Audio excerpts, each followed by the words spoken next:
اعوذ باللہ من الشیطان الرجیم بسم اللہ الرحمن الرحیم وفوض امری الی اللہ ان اللہ بصیر بالعباد۔ شب عید سعید مبعث عید معراج کے موقع پر تمام مومنین مومنات بالخصوص آج کے اس آن لائن ویبینار کو دیکھنے والے سننے والے تمام برادران خواہران اور مومنین مومنات، اس ویبینار میں تشریف فرما اسپیکر صاحبان جناب حجت الاسلام والمسلمین آغا شیخ جواد حبیبی صاحب قبلہ،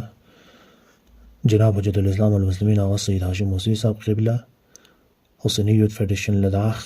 Iran higher education consultancy for student, تمام لوگوں کی خدمت میں ہدیہ تبریک پیش کرتا ہوں۔ میں بہت مشکور اور ممنون ہوں ہائیفل اور IHECS کا کہ جنہوں نے بند ناچیز کو مدعو کیا۔ بند حقیر آج کے اس ٹاپک کے ذیل میں چند نکات بیان کر کے اپنے گفتگو کو ختم کر کے آپ تمام لوگوں کا زحمت تمام کرنا چاہتا ہوں۔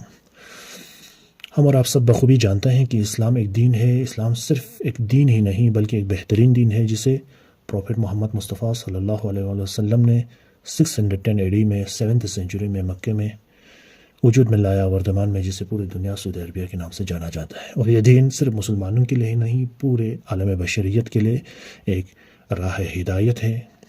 اور یوں کہہ سکتے ہیں کہ Islam is a complete code of life, جس میں پولیٹیکل اسٹرکچر ہم پڑھ سکتے ہیں، اکنامک اسٹرکچر بھی ہم پڑھ سکتے ہیں، سوشل اسٹرکچر بھی پڑھ سکتے ہیں، اور کوئی دوسرا ڈائمنشن بھی ہم ڈائریکٹلی یا انڈائریکٹلی پڑھ سکتے ہیں۔ ہم اور آپ کو چاہیے کہ اسلام صرف ایک مذہب کی نگاہ سے نہ دیکھیں، اسلام کو صرف مسجد اور امام بارگاہوں اور خانقاہوں تک، مصلی اور تسبیح تک محدود نہ رکھیں۔ تاریخ کی صفحہ پلٹ کر دیکھیں، تاریخ گواہ ہے اسلام ایک دنیا کا بڑا کامیاب تہذیب رہ چکا ہے، جہاں پہ دنیا کی بڑی بڑی تہذیب پیچھے ہٹ گیا اور اسلام ایک بڑا کامیاب ترین تہذیب بن کے دنیا میں رونما ہوا۔ اور مسلمانوں کے پاس دنیا کی بڑی بڑی لائبریریز تھے، مسلمانوں کے پاس دنیا کی بڑی بڑی یونیورسٹیز تھے، اور دنیا کا سب سے خوشحال ترین قوم مسلمانوں کو مانا جاتے تھے۔ لیکن وقت گزر گیا اور مسلمانوں نے جو حقیقی دین پروفٹ محمد مصطفیٰ صلی اللہ علیہ وسلم نے چھوڑ کر چلے گئے تھے، انی تارکم فیکم مستقلین کتاب اللہ و ہدایتی، بدقسمتی ہماری یہ ہے کہ مسلمانوں نے اس سے بلا بیٹھا، اور وردمان میں پریزنٹ سٹیٹس اگر ہم دیکھیں تو مسلمان دنیا کا سب سے مجبور ترین قوم بن گیا۔ ہم اور آپ ایک ایسی دنیا میں زندگی گزر بسر کر رہا ہے، ایک ایسی دور میں، کنٹمپریری ورلڈ جسے کہتے ہیں، ماڈرن ورلڈ جسے کہتے ہیں، جہاں پہ violence, conflict, unfortunate manipulation of religious sentiment ایک عام سی بات بن گیا ہے۔ تشدد، تنازع اور ریلیجس سینٹیمنٹ کو ہارٹ کرنا ایک عام سی بات بن گیا ہے۔ اسی طرز پر حالیہ دنوں میں ہم اور آپ سب جانتے ہیں کہ ہمارے خطے لداخ، یوٹی لداخ میں بھی دی secular, so called secular country, government of India کی طرف سے ایک چھوٹا سا لی گئی ایک ڈیسیجن، جسے ایک ہیلتھ اینڈ ویلنس سینٹر کا نام بدل کر آیوشمان آروگیہ مندر رکھا گیا، جسے پورے خطے کے نہ صرف مسلمان، نہ صرف اسلام، بلکہ پوری بدھسٹ کمیونٹی میں بھی بہت غصہ دیکھنے کو ملا۔ ان کی ریلیجس سینٹیمنٹ کو بھی ہارڈ ہوا، مسلمانوں کی ریلیجس سینٹیمنٹ کو بھی ہارڈ ہو گیا، اور پورے خطے لداخ کی ریلیجس سینٹیمنٹ کو ہارڈ کیا گیا۔ ہم اور آپ ایک ایسی دور میں زندگی گزر بسر کر رہا ہے جہاں پہ ہماری پروٹیکشن نہیں ہے، جہاں پہ ہمیں اپنا حق نہیں مل رہا ہے، رائٹس نہیں مل رہا ہے۔ تو حالیہ دنوں میں ہم نے اور آپ نے دیکھا کہ Ladakhis rise for 6 schedule and statehood, پورے لداخیز روڈ پہ تھے، پورے لداخ بند تھے، اور پورے لداخ انڈین کانسٹیٹیوشن کے تحت لا اینڈ آرڈر کو ہاتھ میں نہ لیتے ہوئے بالکل پیسفل پروٹیسٹ کر رہے تھے، اپنے حق کے لیے، اپنی رائٹس کے لیے، اپنی پروٹیکشن کے لیے، 6 شیڈول کے لیے، اسٹیٹہڈ کے لیے۔ اور ہم اور آپ ایک ایسی دنیا میں رہتے ہیں جہاں پہ ہم گلوبلی دیکھیں تو غزہ میں قتل و غارت ختم نہیں ہو رہا ہے۔ ہم اور آپ ایسی دنیا میں رہتے ہیں جہاں پہ فلسطین اور غزہ کے اوپر ظلم ہی ظلم ہے، بربریت ہے، اور اسرائیل رکنے کا نام ہی نہیں لے رہا ہے۔ اسی دشے میں اگر ہم دیکھیں تو ہماری 1963 میں پورے آرگنائزیشن آف اسلامک کوآپریشن بنا تھا، OIC بنا تھا، جس کے اندر پورے دنیا کا 57 اسلامی ممالک نے شرکت کیا، ممبر ہے، جس کے اندر 48 ایک ایسا اسلامک کنٹریز ہے جو بالکل میجورٹی میں ہے، اور 56 ایسا اسلامک کنٹریز ہے جو یونائٹڈ نیشن کا ممبر ہے، لیکن غزہ میں قتل عام ہو رہے ہیں، قتل و غارت ہو رہے ہیں۔ کچھ ایک دو کنٹریز ہے جو فرنٹ پہ کام کر رہے ہیں، باقی پورے کنٹریز سوئے ہوئے ہیں، پورے OIC چپ کر کے بیٹھا ہے، کوئی رول نہیں ہے۔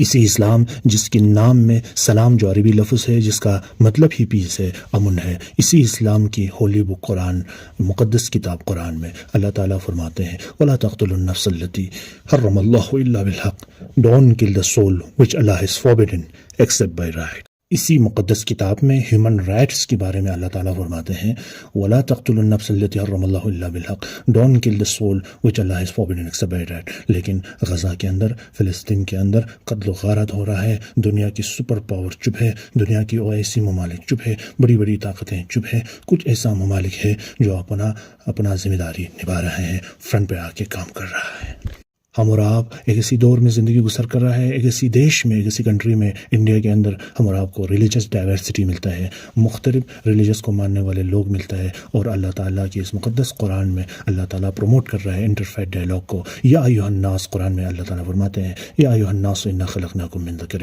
وانثی وجعلناکم شعوبا وقبائل لتعارفوا O mankind, indeed we have created you from male and female and made you people and tribes that you may know one another۔ ایک دوسرے کے ساتھ تم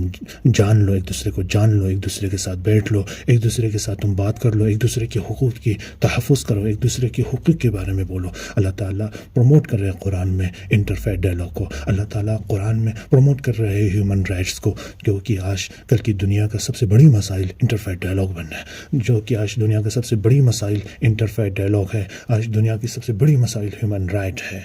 اگر ہم challenges of Islamic world in the contemporary world کے اندر دیکھیں گے تو سب سے بڑی چیلنج جو ہے وہ یونٹی نہیں ہے، نا اتفاقی ہے، نا اتفاقی فرقے کی بنیاد پر، نا اتفاقی عرب اور عجم کی بنیاد پر، نا اتفاقی شیعہ سنی کی اتفاق پر بنیاد پر۔ دوسری سب سے بڑی چیلنج جو اسلامک ورلڈ کے لیے سب سے بڑی چیلنج آج کل کنٹمپریری ورلڈ میں ہے، وہ ہے اکنامک انسٹیبلٹی، یعنی کہ معاشی بدحالی، یعنی کہ اسلامک ورلڈ کے اندر، پورے اسلامک ورلڈ کے اندر اگر ہم کسی بھی کنٹری میں دیکھیں گے اپنا بڑا انڈسٹری نہیں ہے، ٹریڈ نہیں ہے، بیڈ اکنامک پالیسی ہے، بیڈ گورننس ہے۔ جب بیڈ اکنامک پالیسی ہوتا ہے، بیڈ گورننس ہوتا ہے تو وہ ڈپینڈنٹ ہو جاتا ہے دنیا کی دیگر بڑی بڑی سپر پاور ممالک کے اوپر،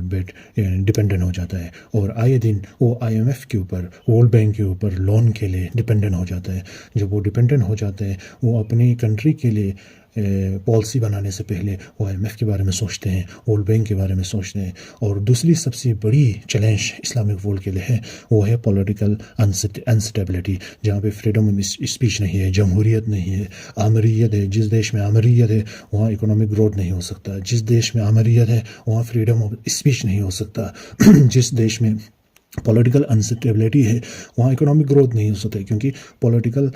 اسٹیبلٹی اور اکنامک اسٹیبلٹی ایک دوسرے کے اوپر ڈپینڈنٹ رکھتا ہے۔ اور ایک سب سے بڑی چیلنج جو ہے اسلامک ورلڈ کو سامنا کرنا پڑتا ہے وہ سماجی بدحالی ہے، جس میں پیس نہیں ہے، ٹیررزم ہے، پوورٹی ہے، مال نیورشمنٹ ہے، اور اس سائیکل میں چلتے رہتا ہے، ایکسٹریمزم کے شکار ہے، انتہا پسندی کا شکار ہے۔ جب یوتھ ان امپلائمنٹ ہو جاتا ہے، کوالیفائڈ یوتھ جن کے پاس PhD کا ڈگری ہے، PDF کا ڈگری ہے، اور پھر بھی ان امپلائڈ ہے، تو وہ انتہا پسندی کا شکار ہوتا ہے۔ پھر ان کو پریکٹیکل شدت پسندی بناتے ہیں، پھر ان کو آسانی سے بھڑکایا جا سکتا ہے، اور پورے اسلام کو دنیا اسلاموفوبیا کی نگاہ سے دیکھتے ہیں، prejudice against Islam as a political force کی نگاہ سے دیکھتے ہیں۔ جب ہمارے بچے یورپ میں پڑھنے جاتے ہیں تو ان کو شک کی نگاہ سے دیکھتے ہیں، ان کو آسانی سے اکوموڈیٹ نہیں ملتے، ان کو آسانی سے ایڈمیشن نہیں ملتے ہیں، ان کو بہت پرابلم کا سامنا کرنا پڑتا ہے۔ امت مسلمہ کو سب سے بڑی چیلنج جو ہے وہ لیڈرشپ کرائسس ہے۔ امت مسلمہ کو سب سے بڑی چیلنج جو ہے پولیٹیکل انسٹیبلٹی ہے، پولیٹیکل ول نہیں ہے۔ جب پولیٹیکل ول نہیں ہے، پولیٹیکل انسٹیبلٹی ہے، پولیٹیکل اسٹیبلٹی نہیں ہے تو کرپشن زیادہ ہوتا ہے۔ جب کرپشن، کالا دھن جس دیش کے اندر زیادہ ہو، وہ سارا کالا دھن سوئس بینک جیسے اکاؤنٹ میں باہر دیگر ممالک کے اندر جاتے ہیں، اور دنیا کا سب سے بڑی طاقتور ممالک اسی دیش کے اوپر سینکشن لگا کر اسے بد سے بدتر کیا جاتا ہے۔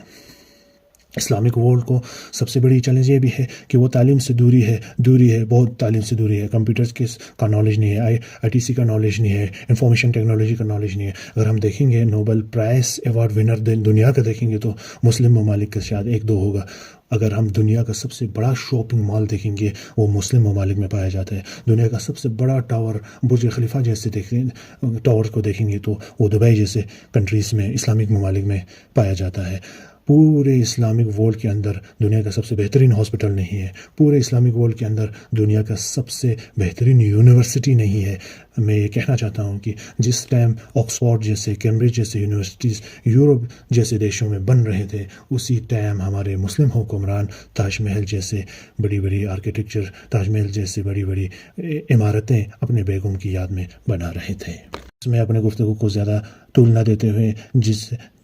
دور میں انسانیت وائلنس کا شکار ہو, کنفلکٹ کا شکار ہو, unfortunate manipulation of religious sentiment کا شکار ہو, اس دور میں ہم اور آپ کو چاہیے, اسکالرس کو چاہیے کہ وہ آگے لکھیں, کتابیں لکھیں, میگزین لکھیں, ایسے لکھیں, آرٹیکل لکھیں, نیشنل پیپر میں لکھیں. تو ری ایگزامین کرنے کی ضرورت ہے. The core teaching we should reexamine the core teaching of Islam and their relevance peace and harmony. ان سب چیزوں کو ہمیں واپس جا کر اسلام کی بنیادی ٹیچنگ آف اسلام کو دیکھ کر اس کو اپلائی کرنے کی ضرورت ہے. اور میں زیادہ طول نہ دیتے ہیں. والسلام علیکم ورحمۃ اللہ وبرکاتہ.